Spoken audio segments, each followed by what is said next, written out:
bal imkana wararka ciyaaraha iyo isniinta ayaynu u gudbaynaaye haddaan wararka ciyaaraha ku bilaabo orodyahanka reer Kenya Joseph Kiperno Kiptum ayaa gaadhay jiray isagoo hoggaanka u haya orod marathon barkiisa oo ka dhacay Colombia. Kiperno ayaa qarka u saaray inuu gaadho goobtii gabagabada tartanka ee Medellin. gaadhay ayaa jiray soo dhaafay goobihii la xidhay caafimaadkiisa ayaa hadda wanaagsan sida ay dhakhaatiirtu sheegayaan. weeraryahanka Ibrahimovic ayaa dhaliyay goolkiisii 500aad gool cajiib ah ayuu isku laba rogay iyadoo halkaasi oo ku garaaceen kooxda Toronto FC 5 iyo 3 kooxdiisa Galaxy. hore ayuu Man United ugu ciyaari jiray waxa uu ka yaabiyay taageerayaasha dhahday goolkan cajiibka ah ee half-timekii labaad la dhaliyay. Toronto ayaa markaasi 3 gool iyagu lahaa. Cristiano Ronaldo ayaa labadiisii gool ugu horeeyay dhaliyay Juventus ayuu ciyaaraya. Ronaldo ayaa wax gool shabaqa ku hubsan tan iyo markii uu Real Madrid ka soo diga rogtay oo laga bixiyay $130 milyan. kooxda horyaalka Talyaaniga ayaa Sassuolo ku garaacay 2-1. balimkana waxaanu eegaynaa horyaalka dalka Ingiriiska iyo Serie A dalka Talyaaniga qodobadii ugu xiisaha badnaa. Cabdirasaaq Xaaji Maxamed Siraad ayaa jooga Skype-ka Moskana waxa ku soo jirta Nasrakiin waxaan leeyahay labadiinaba soo dhawaada. Cabdirasaaq haddii aynu guda gallo falanqaynteennii sportiga oo inagu yarba kolley ciyaarihii horyaalka Ingiriiska kuwii ugu waaweynaa West Ham baa ka mid ahayd iyo Everton. Chelsea baa iyadu ciyaartay, Arsenal baa ciyaartay. maxaa ugu xiiso badnaa Cabdirasaaq? waxa u xiiso badnaa haddii aynu u noqono tiimkaasi West Ham 4 jeer hore ciyaareen 4 jeerba waa laga badiyay.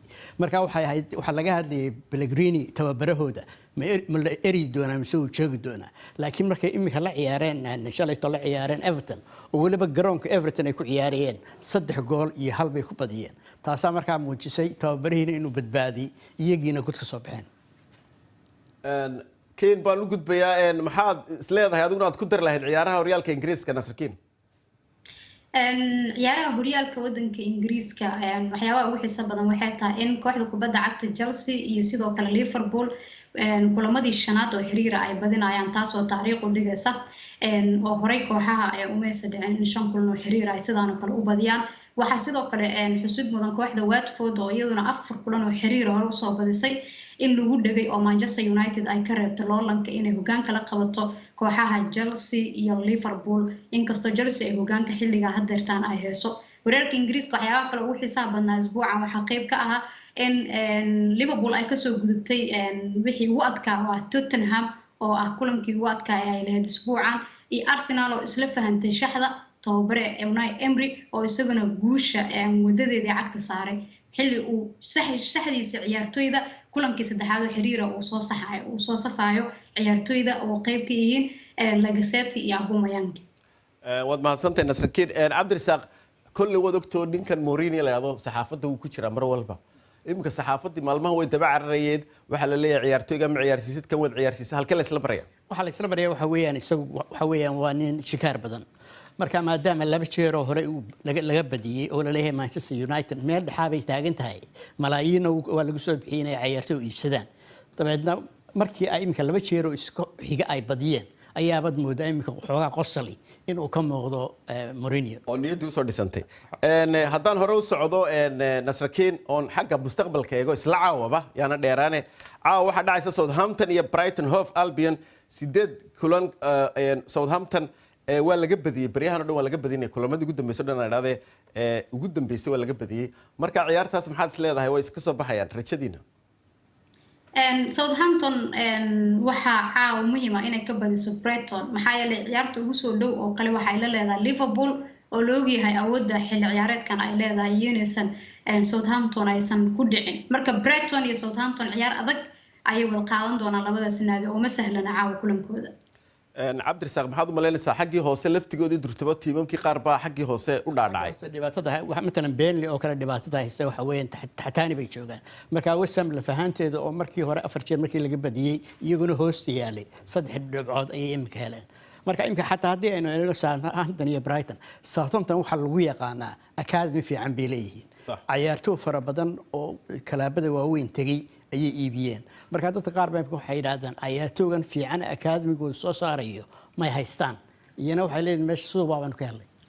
Cabdirasaaq imka ciyaarihii waaba iska weli la isla gaadhin oo waxa la yiraahdaa halkan waqtiga sanadka cusub ama Christmaska sida loo yaqaan wadankan kadib baa la ogaadaa Qaboobaha. laakiin qaboobaha kadib baa raggu kala hadhaa laakiin imika yaa ugu cadcad ba isleedin iyadoo dee ay tahay baa ayaamii ugu horreysay horta runtii 5 jeer waxaa badisay Liverpool Chelsea waxay badisay 5 jeer marka raggii afarta badiyay way sii hadhayaan laakiin waxa la leeyahay inkasta oo ay Liverpool si fiican imika u ciyaarayso ilaa hadda ciyaaro fara badan oo kuwa Yurub ayaa ku soo socda iyo koobabka Ingiriiska marka waxa weeyaan ma haystaan haddii dhowr ka dhaawacmaan wax weyn oo bedela marka waxa la leeyahay toddobaadkii nagu soo labada toddobaad ayaa la eegi doonaa bal Liverpool inay socotiyeen kale Nasrakiin baan u gudbiyay Nasray waa maalmii ugu horreysay laakiin maxaad is leedahay weli waa hadhay ciyaaro gali dambe ciyaar waa gelin dambe tan ugu daran Liverpool ay hortaala 7 ciyaar oo adag oo naadiyo culus oo Chelsea qayb ka tahay oo Manchester City iyo Arsenal iyo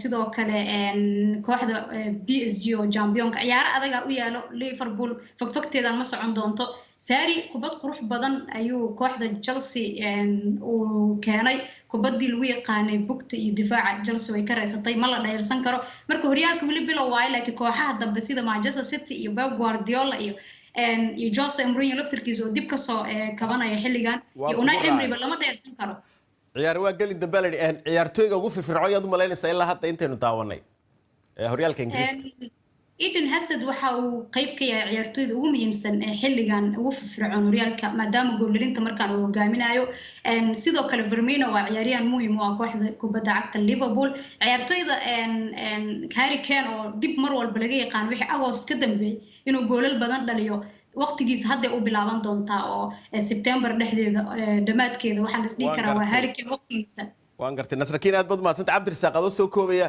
yaad isleedahay ugu halisiisay yahay ciyaaraha Hazard oo ciyaaray Chelsea ayaa waxa uu keenay waxa la oran jiray hadii jawa ciyaartooy wanaagsan ee tababaraha ayaan isfahmaynin laakiin imika markii loo daayay halkii uu doonay inuu ka ciyaaro waa kii 3 gool dhaliyay tababarihiisu wuxuu yiri markii hore waxaan moodayay inuu ka mid yahay ciyaartooyga ugu fiican Yurub laakiin imika waxaan aaminsanahay inuu yahay ciyaartooyga ugu fiican Yurub yaad oran karnaa ciyaartooygaasi la moodsan noqon waa halkii Soomaalida mahmaadi yaa wax weyn laga filayo laakiin aan waxba aan maalinkan maanta keenay wallahi waxaan magacaabo garanayo laakiin dhowr kumanaan laga soo bixiyay ayaa lagu khasaaray haddaynu gudubno Serie A-ga Talyaaniga aynu ku soo gabagabnay ninkii Ronaldo maxaad isleedahay labadii gool ugu horreeyay u dhaliyay muxuu soo wadaa isleedahay Ronaldo isagoo 130 milyan laga bixiyay 130 milyan waxba ka keeni waayay waxa indhaha lagu hayo la ninkii waxba keeni maayo lacagteedu meeday ka dhacay lacagteedu ayaa ka dhacay laakiin markuu 2 gool dhaliyay Sassuolo teamkan laga badiyay ee Talyaaniga team sahlan maaha saddexaad bay ku jiraan waad mahadsantahay Cabdirasaaq